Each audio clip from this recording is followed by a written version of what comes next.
The sky above Carthon 9 was painted in gray smoke and dim red light. The planet, once full of shining towers and silver roads, was now silent. Burned metal, fallen ships, and shattered walls stretched as far as the eyes could see. The great city of Vathar Prime had become a graveyard of machines. Lyra Vesh, a tall alien woman from the world of Orsalis, stood among the ruins, her breathing slow and cautious. Her four-fingered hands clutched a glowing scanner that flickered with weak signals. She had never seen such destruction caused by the Zarth Dominion before. The Zarth were cruel invaders who destroyed planets to prove their strength. But what surprised her more than the ruins was the man walking beside her, the human soldier Captain Elias Grant. Lyra had once called humans primitive. To her, they were impulsive, emotional, and reckless. They fought wars with outdated weapons and took pride in instincts rather than logic. But ever since she met Elias, her opinions had started to crack. Elias moved through the debris with quiet focus. His face was covered in dust, his uniform torn at the shoulder, but his steps were steady. He didn't complain, didn't rest, and didn't wait for orders. His eyes, gray like storm clouds, scanned the area carefully. "Stay close," he said in his calm, steady tone. "There could be radiation pockets near the reactor pits." Lyra nodded, adjusting her breathing mask. "My sensors are picking up faint life signs, but the signals are unstable." "Good enough," Elias replied. "That means someone's still alive." Lyra stared at him for a moment, confused. "You really think there are survivors here?" "The Zarth bombed this city for 6 hours straight." He looked at her, expression unreadable. "I've seen people survive worse." There was no arrogance in his voice, only quiet certainty. Lyra didn't understand it. Humans lacked advanced healing tech. Yet their survival rate in wars was unusually high. Was it luck? Or something else? They passed a line of destroyed drones melted from plasma fire. Elias knelt near one of them and began gathering wires and parts. Lyra tilted her head, curious. "What are you doing?" "Making a scanner," he said simply. "Your device is short range. If I combine this power core with the relay chip, I might be able to get a wider signal." Lyra blinked. "You can do that? Without tools?" Elias gave a faint smile. "We call it improvising." In less than 10 minutes, he had built a small handheld scanner using broken machine parts. It looked rough but worked perfectly. The screen flashed with faint dots, life signs deep under the rubble. "There," he said, pointing to a collapsed tunnel entrance. "Under that?"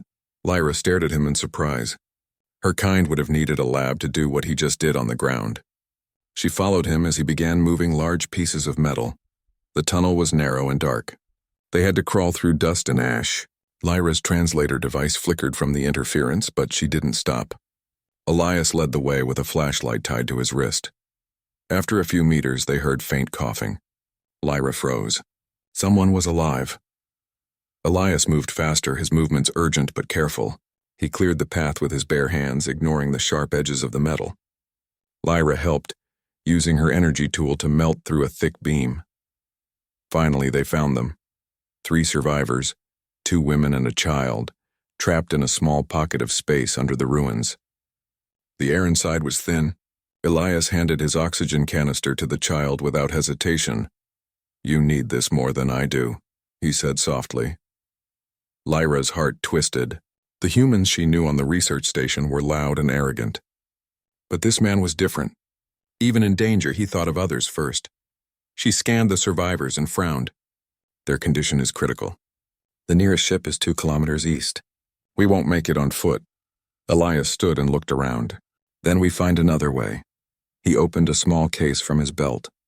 Inside were simple tools, some wires, and a piece of old communication gear. He began to work quickly, connecting it to the wrecked tunnel's power line. Lyra asked, "You're trying to send a signal?" "Yes, short-burst frequency. Might reach our shuttle." She watched in silence as sparks flickered. Within minutes, the device lit up. A faint signal blinked on Lyra's scanner. Elias had done it. "You're unbelievable," she said quietly. He shrugged. "Just doing my job." A loud noise echoed from above. The ground shook.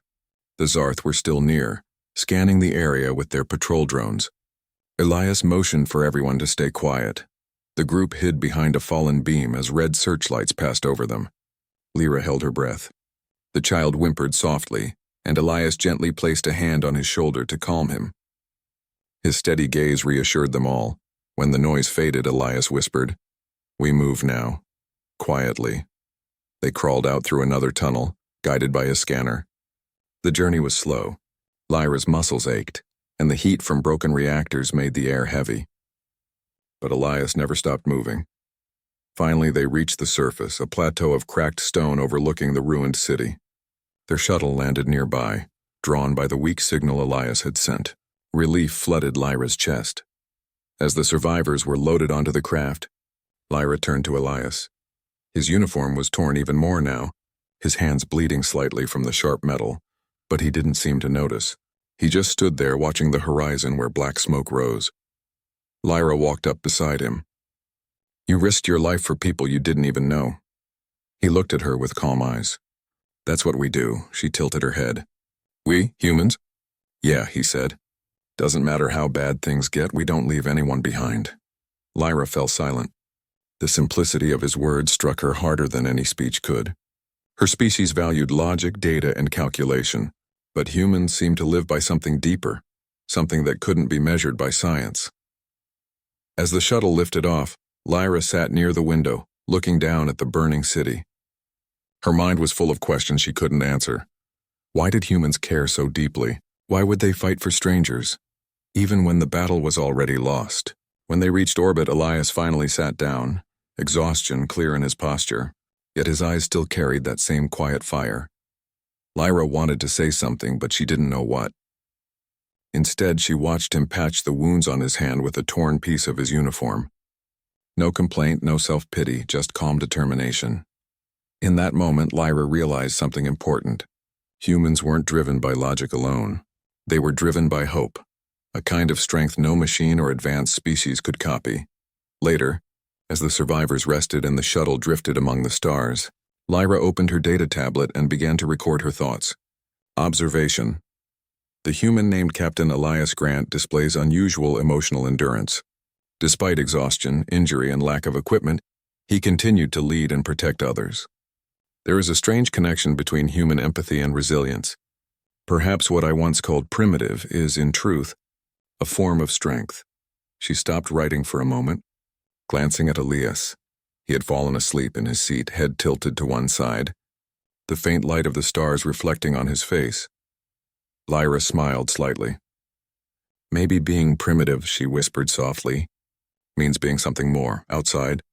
The ruined planet of Carthon 9 slowly disappeared behind them, a silent witness to the courage of one human who refused to give up.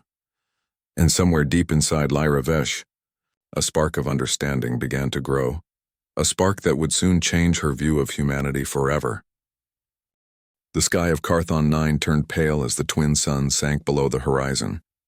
The world looked peaceful again, but Captain Elias Grant knew better. Peace never lasted long on a war-torn planet. After rescuing the survivors from the ruins, he and Lyra Vesh received new orders from orbit: search the northern ice colonies. There were rumors that the Zarth Dominion had built a hidden outpost beneath the frozen plains, one that held valuable data about human resistance movements. Elias stood on the ramp of their shuttle, looking at the endless white ahead. The wind howled, carrying thin sheets of ice across the plains like shards of glass.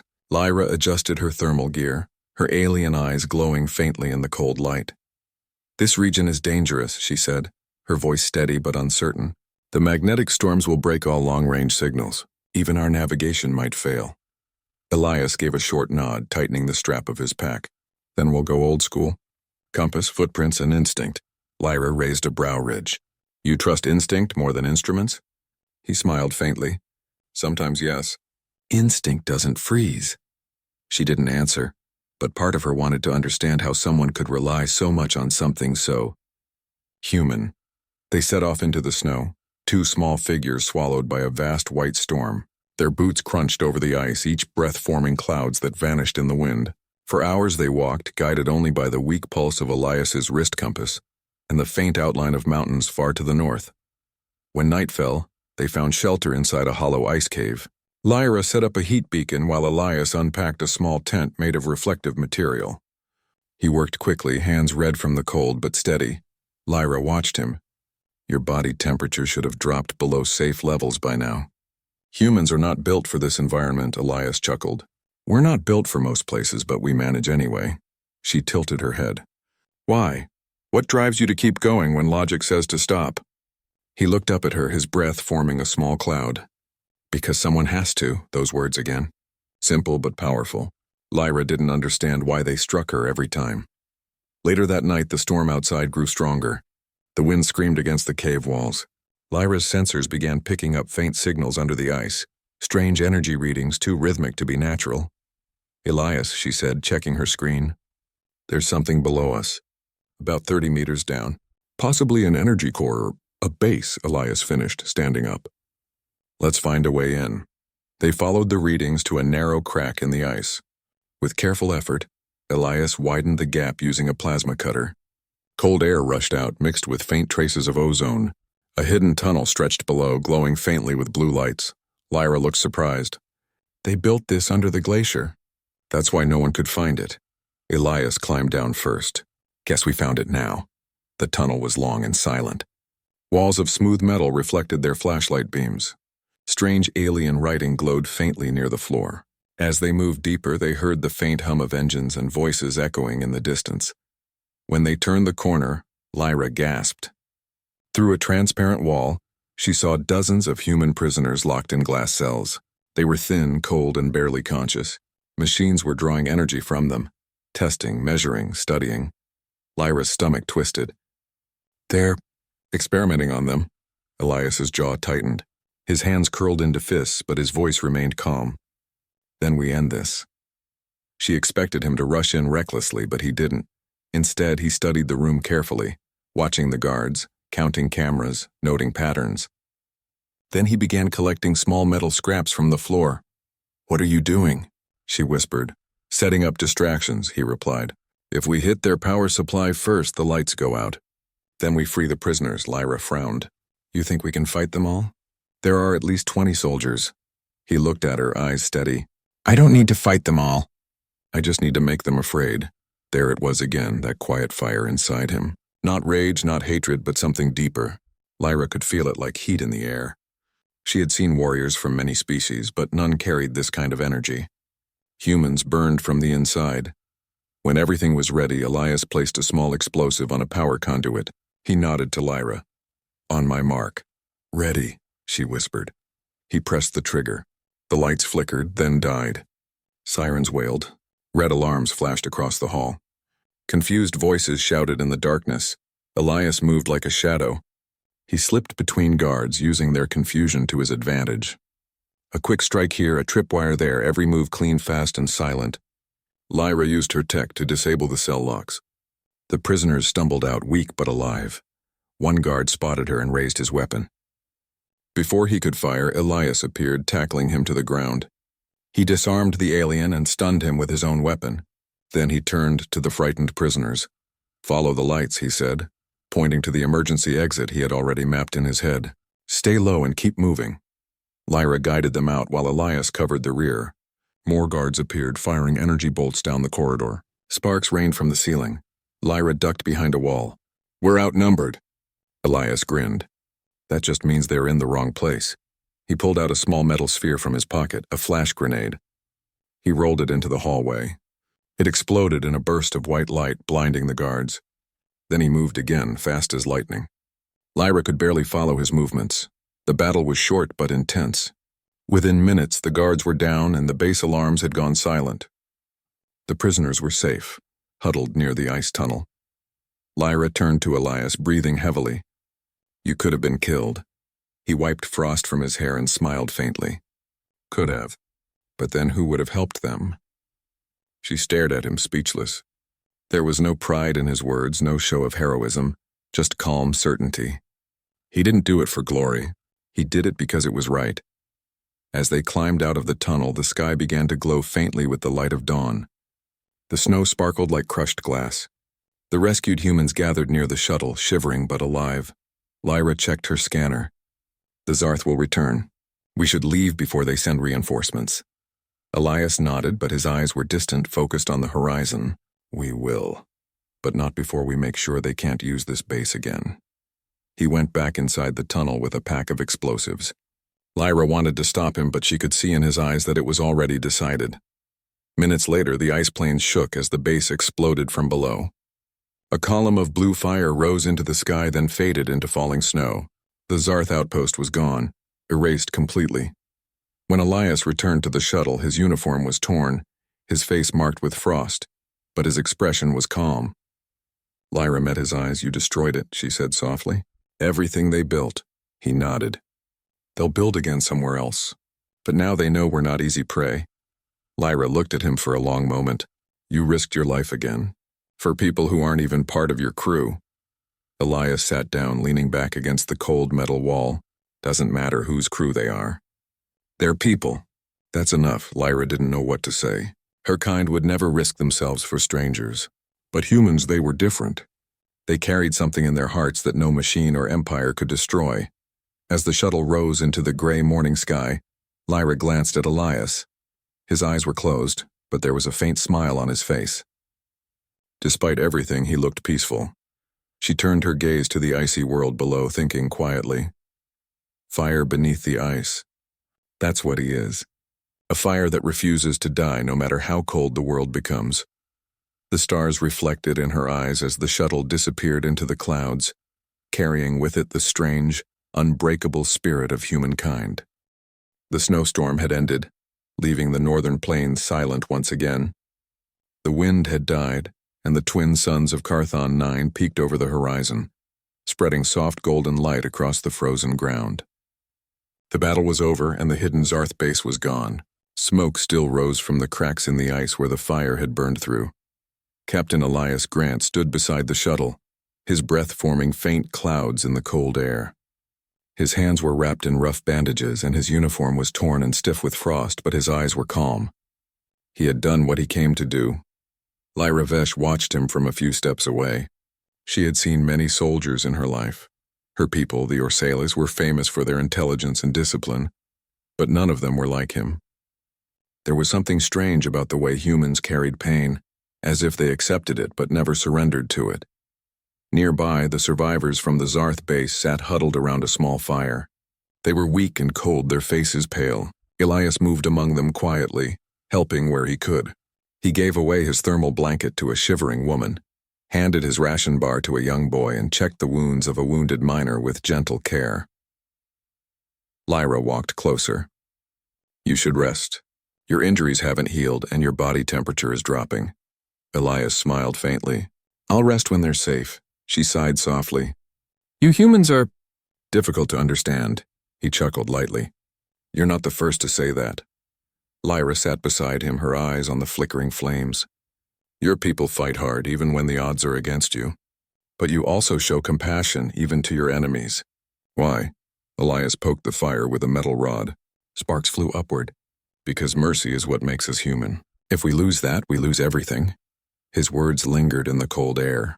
Lyra looked at him silently, trying to understand. Her kind valued logic above all. They believed mercy was weakness, an emotion that clouded reason.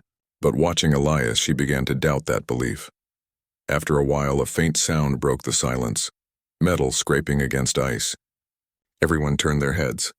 Elias raised his weapon, alert. Out from the shadows stumbled a Zarth soldier, his armor cracked and his weapon missing. His breathing was heavy, and his eyes, dark and reptilian, were filled with pain. The refugees gasped in fear. Some stepped back. The Zarths were known for cruelty. To them, mercy was not a word. It was a lie. Lyra reached for her weapon, but Elias stopped her with a raised hand. "Wait," she frowned. "He's the enemy." Elias walked toward the injured Zarth slowly. The alien collapsed to his knees, gripping his side where black blood seeped through. He glared up at the human before him, expecting death. Elias knelt beside him instead. "You're hurt," the Zarth hissed. "Finish it."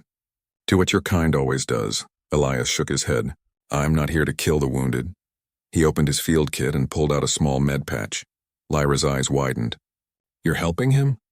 "He's alive," Elias said simply. "That's enough reason." The Zarth tried to push him away, but Elias pressed the patch to his wound firmly. "Hold still. This will stop the bleeding." For a long moment there was only silence. Then the Zarth lowered his head, breathing hard. His voice was low, confused. "Why, help me."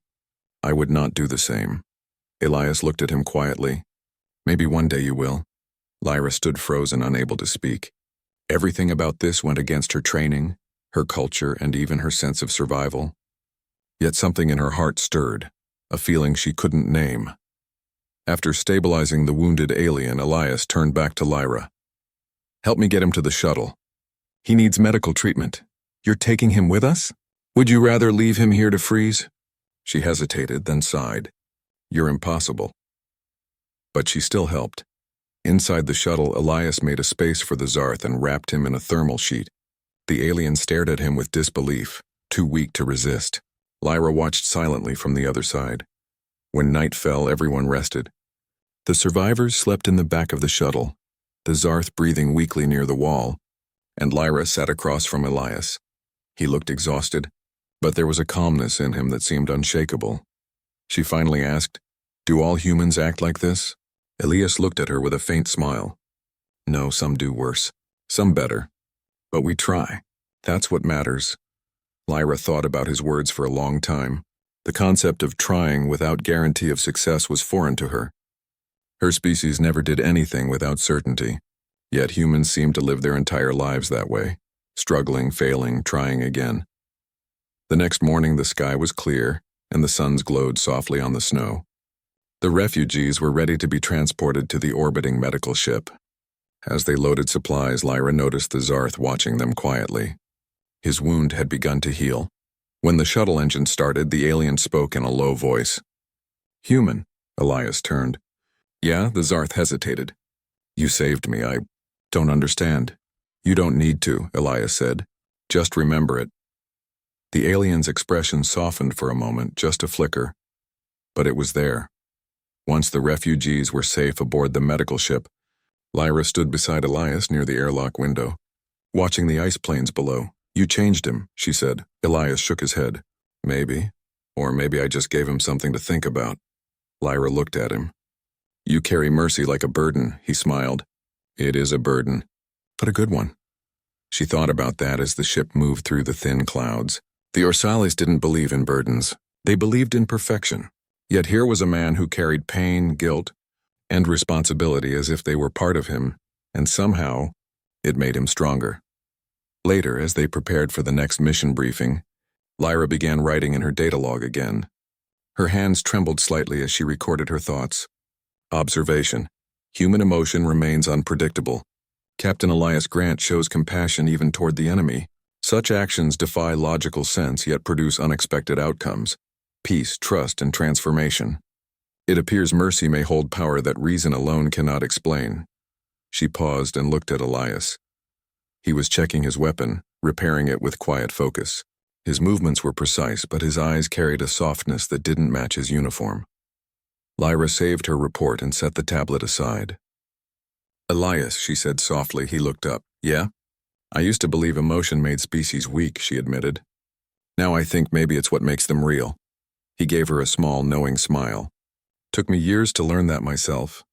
The moment was quiet but meaningful. Outside, the stars stretched endlessly, cold and bright.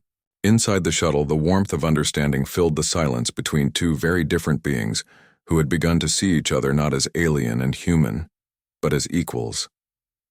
Hours later, as they prepared to leave orbit, Lyra caught sight of the Zarth soldier again. He was standing near the airlock looking out at space. For a second, their eyes met. Then, with a nod that almost looked like gratitude, he turned and walked away with the medical crew. Lyra watched him go, her heart heavy, yet hopeful. Perhaps mercy really could change the course of things. Perhaps what she once called primitive was something far greater, a force the galaxy had forgotten. As the shuttle engines roared to life, Elias took the pilot's seat. Lyra sat beside him, her gaze fixed on the stars ahead. "Where to next?" she asked. He smiled faintly. "Wherever people need help." The stars reflected in her eyes as she whispered, "You really are strange, Captain Grant." Elias laughed softly. "Maybe. But sometimes strange is what saves the day." The shuttle lifted higher, leaving behind the frozen world and its quiet lessons. Lyra looked out the window one last time, thinking of everything she had seen, the suffering, the courage, the mercy. And deep inside, she finally understood. Humans didn't fight because they loved war. They fought because they loved life, Even when the galaxy called them primitive, they carried the light of something pure, something that refused to die. And for the first time, Lyra Vesh felt proud to stand beside one of them. The shuttle soared above Carthon 9, cutting through the thin clouds that clung to the frozen plains below. Captain Elias Grant sat at the controls, scanning the horizon. The Zarth Dominion, despite the destruction of their hidden ice base, was far from defeated. Reports from orbit indicated an incoming fleet, dark, vast, and armed with devastating firepower. Lyra Vesh sat beside him, her eyes flicking between the sensors and the distant blips on the navigation screen. The Zarth fleet was enormous, stretching like a black river across space. Most species would have surrendered at the sight of such numbers. Most species would have fled, but humans were not most species. Elias exhaled slowly. They'll try to crush us, but they don't understand something important. Lyra raised a brow. And what is that? He smiled faintly. Humans never give up. No matter how many times they fall, they rise again. No matter how small their numbers, they fight, and we fight smarter than they expect. The shuttle shivered as it passed through the upper atmosphere. Below, the ice plains stretched endlessly. The human survivors from the previous mission had been relocated to makeshift fortifications. Using debris, old vehicles, and fragments of the destroyed Zarth outpost, Elias had helped them build a defensive line. It was crude, but it was effective. Lyra could see it from the shuttle window. Humans moving with purpose, organizing supplies, reinforcing walls, and preparing for battle. Some carried salvaged weapons. Others carried children or the injured. None looked defeated. They're brave, she said quietly. But even bravery has limits. They can't stand against that fleet.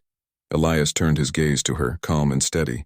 Maybe not against the whole fleet, but we don't need to fight them all at once. Strategy and courage can do a lot. Lyra hesitated. You trust them to fight like soldiers? He nodded. Not just like soldiers. Like humans. As the shuttle touched down on a small plateau near the ice colonies, a low hum filled the sky. The first wave of Zarth ships broke through the clouds, firing energy beams that melted the snow and sent shards flying into the air. Elias leapt from the shuttle, his boots crunching over the frozen ground. Behind him, the human survivors formed a line. They looked terrified for a moment, but Elias's calm presence steadied them. Stay together, he shouted. Use cover, protect the weak, and keep moving. The Zarth troops descended in mechanical walkers, their legs crushing ice and debris. They fired relentless plasma bolts, scorching the ground around the human line. But Elias moved between his people with precision. He directed each group to the most effective positions, pointing out weak spots in the enemy's advance.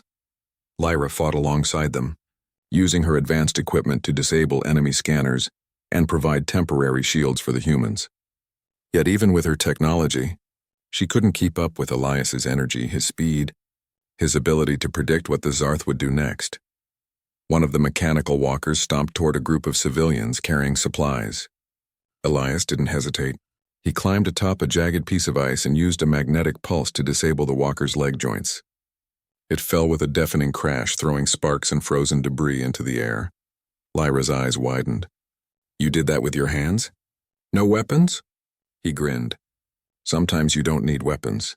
You need brains and guts. As the battle raged, more Zarth reinforcements arrived. Elias assessed the situation quickly. The humans were outnumbered 10-1, but he knew the terrain could give them an advantage. The ice ridges created natural choke points. Narrow passages could slow the enemy. He moved his team carefully, leading ambushes from hidden positions, using traps and exploiting every flaw in the enemy's machinery. Lyra couldn't help but notice how calm he remained. Even when energy bolts scorched the ground nearby or when a walker collapsed with a deafening roar, Elias never panicked. He never hesitated. At one point, a Zarth commander appeared in a large armored mech. Its energy shield glowed blue, nearly impenetrable. The human defenders froze for a moment, fear flashing in their eyes. Elias stepped forward, unarmed in the middle of a frozen field. Everyone, remember your training. Distract, confuse, and flank. He sprinted toward the mech, dodging energy blasts with precision, climbing ice ridges and using the terrain to his advantage. With a well-placed magnetic pulse and a clever use of the fallen debris, he short-circuited the mech's shield. It fell with a deafening metallic crash. The humans cheered, their courage renewed by his actions. One by one, they began moving forward, pressing the attack with renewed confidence. Lyra fought beside them, watching Elias in awe. Her mind could not compute how a human, without advanced shields or exosuits, could face such danger and emerge unshaken. Yet here he was, standing among his people like a beacon, inspiring courage simply by being human. The Zarth commander, furious, activated a second wave of troops and mechanical walkers. The air was filled with the sound of whirring engines, plasma bolts, and the screams of battle. Elias adjusted his strategy in real time, moving squads of humans to intercept the walkers using snowdrifts as cover, and creating diversions to split the enemy's forces. Hours passed, and the humans held their ground. The Zarth soldiers had superior numbers and technology, yet they were confused, frustrated, and slow to react. Elias's leadership turned panic into organized resistance. Lyra realized something astonishing. It wasn't their weapons or technology that made humans strong. It was their ability to think quickly, adapt, and trust each other, even when fear was everywhere. Humans were not logical, predictable, or perfect, but their courage and spirit made them more dangerous than any machine. By the time the suns rose higher in the sky, the battle had reached its climax. The Zarth commander attempted a desperate retreat, realizing the humans would not break. Elias directed the defenders to block the escape routes.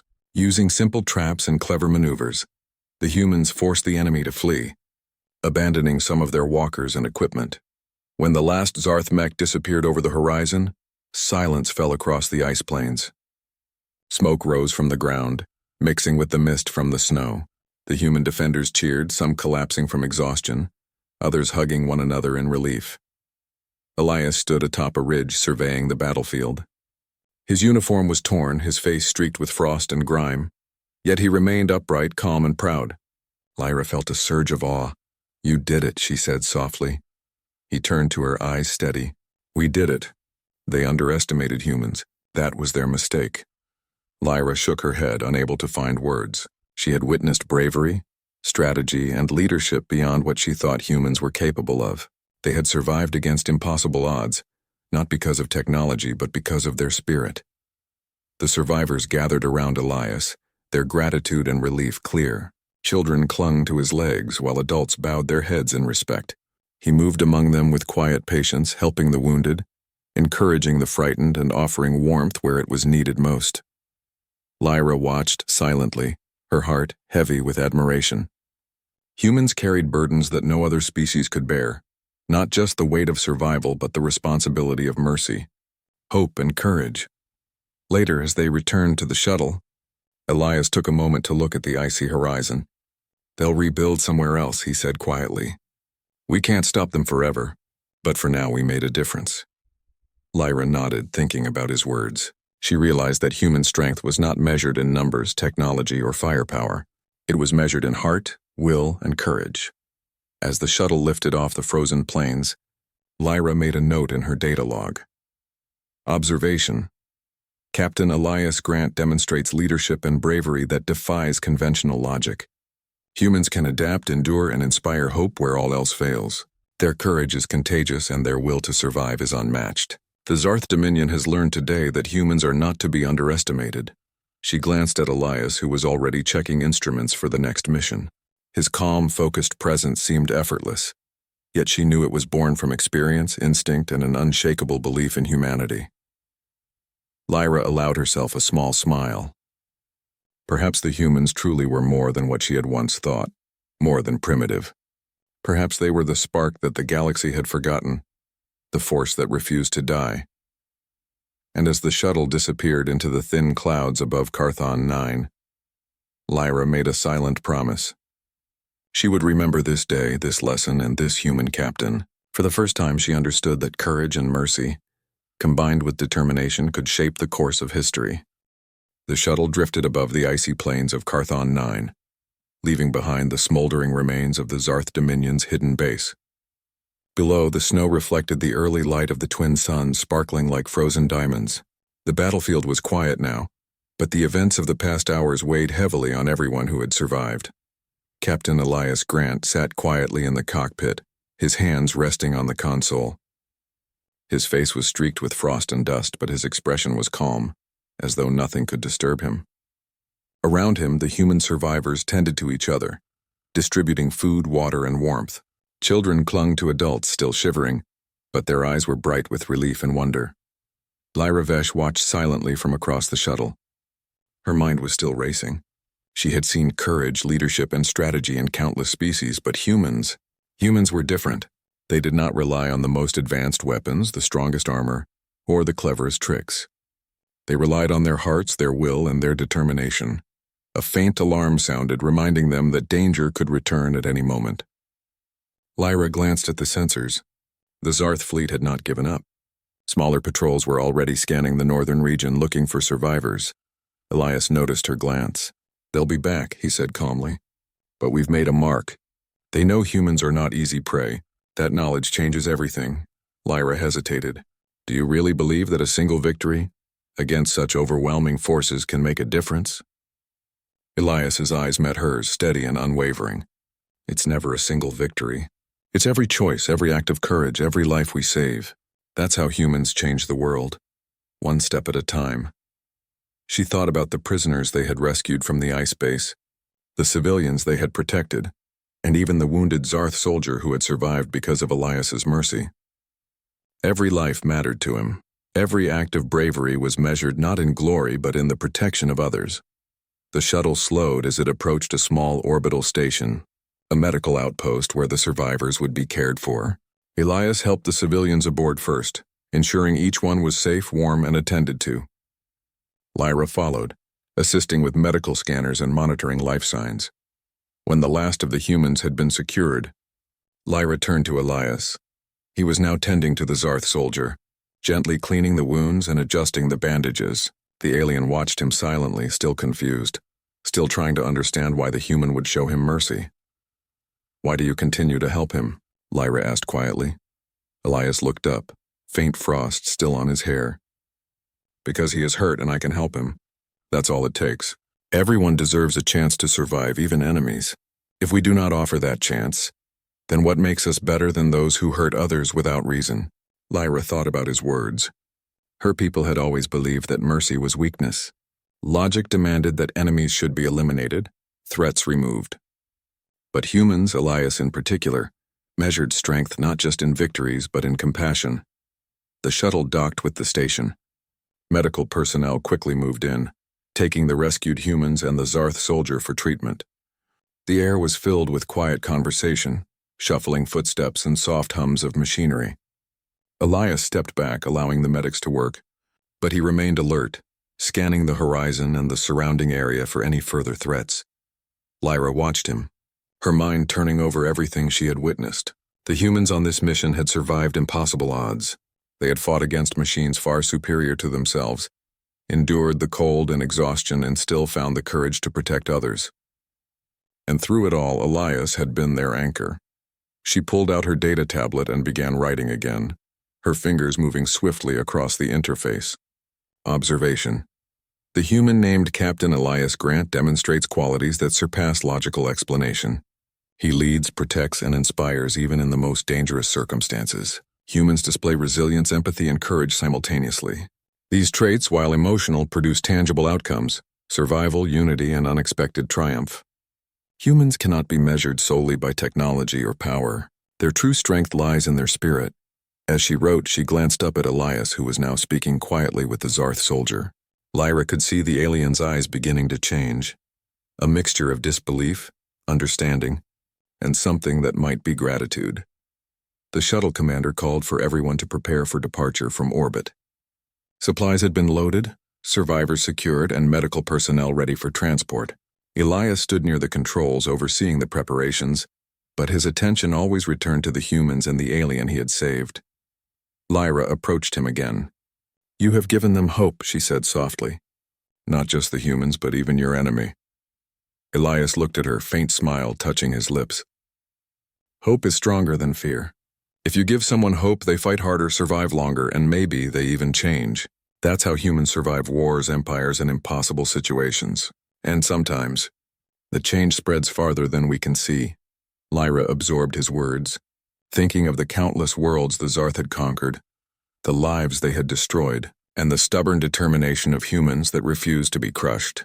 She began to understand that humans did not rely on advanced technology alone. They relied on heart, willpower, and connection. That was their advantage. That was why they could survive against overwhelming forces. The shuttle rose from the station, leaving the icy world of Carthon 9 behind. Lyra gazed out the window, watching the planet shrink into the distance. Smoke still drifted from the ruins of the Zarth outpost, a silent testament to human ingenuity and courage. She turned to Elias. "Do you ever wonder if you will be remembered?" He shrugged. "I don't do this for memory. I do it because it's the right thing. If I save one person, inspire one team, or make one enemy reconsider their actions, that is enough." Lyra nodded slowly. She had spent decades studying countless species, believing that power and intelligence were the ultimate measures of worth. But humans had shown her a new metric: mercy, courage, and the willingness to fight for others, even at personal risk. Hours later, as the shuttle entered the cold vacuum of space, the human survivors began to sleep. Children rested in the warmth of blankets, adults tended to each other quietly, and even the Zarth soldier had fallen into a deep, exhausted slumber. Elias remained at the controls, vigilant, yet calm. Lyra watched him, finally realizing that she had witnessed something extraordinary. Humans were not predictable. They were not always logical, but they were persistent, resourceful, and capable of inspiring hope in ways no algorithm or technology could replicate. She recorded one final note in her tablet. Conclusion: humans cannot be defined by technology or intellect alone. Their strength lies in empathy, courage, and the choice to act for the benefit of others. Captain Elias Grant embodies this truth. In a galaxy ruled by power and fear, humans carry a light that refuses to die. Their primitive nature, as I once believed, is not a weakness. It is the essence of their extraordinary resilience. Lyra saved the log and looked at Elias. He was now resting briefly, leaning back in his seat, eyes closed but alert to the faintest change around him. His calm presence was infectious, filling the shuttle with a sense of quiet confidence. Lyra allowed herself a small smile. "Perhaps I have been wrong," she whispered to herself. "Humans are not primitive. They are something greater." The stars stretched endlessly outside the shuttle window, vast and cold, yet full of possibility. Lyra thought of all the worlds Elias and his people might touch, all the lives they could change, and all the battles they might face. She understood now that human strength was not measured in numbers or machines. It was measured in spirit. Elias stirred slightly, opening his eyes and glancing at the view. "Where to next?" he asked softly, his voice carrying that quiet determination that had inspired so many already. Lyra's heart lifted. "Wherever there is need," she replied. He nodded, already turning his focus to the instruments, planning, calculating, guiding. And as the shuttle glided silently through space, leaving Carthon 9 behind, Lyra realized that she had seen something rare, something extraordinary. She had seen humanity at its finest, fearless, compassionate, clever, and unyielding. For the first time, she understood the truth. Humans were not defined by what others thought of them. They were defined by what they could do, by the choices they made, and by the courage they carried in their hearts. And that, Lyra thought quietly, was the truth of humanity.